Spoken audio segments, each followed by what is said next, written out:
What's worse is that we're still ignoring the crisis we are currently facing. The problem that might lead to catastrophes within 5 to 10 years. Not just a problem, but a big problem.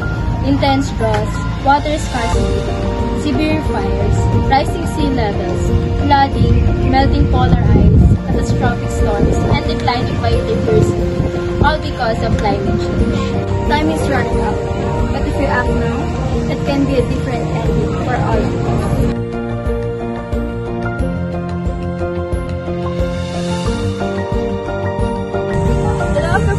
Alam niyo ba na bawat plastic na tinapon at bawat sasakyan sinundihan at bawat puno pinuputol ay may epekto yan. Sakit sa mundo, sakit sa bulsa, at sakit sa future. Dito chismis, TikTok lang, umarangkada na ang climate change.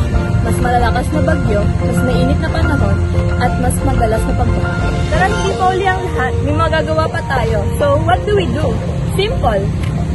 Start small. Gumamit ng eco bag pag namamalengke para iwas single-use plastic. Maglakad tayo o kaya gumamit tayo ng bisikleta para iwas pollution.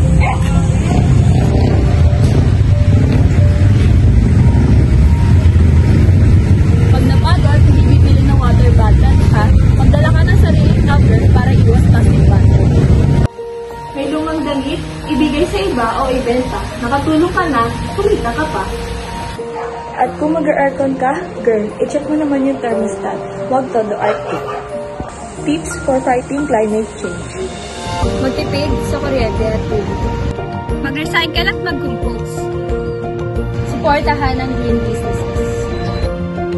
Magtanim ng halaman. Pakiisa sa mga environmental programs.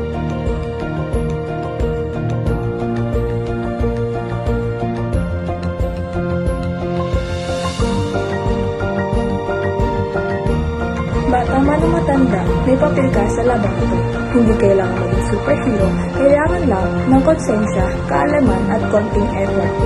Climate change is real, pero ang power ng pagbabago nasa iyo, nasa atin.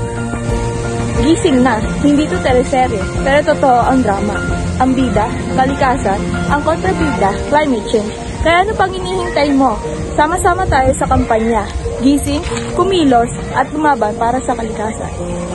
The earth is talking. Are you listening? Earth is talking. Are you listening? The earth is talking. Are you listening? The earth is talking. Are you listening?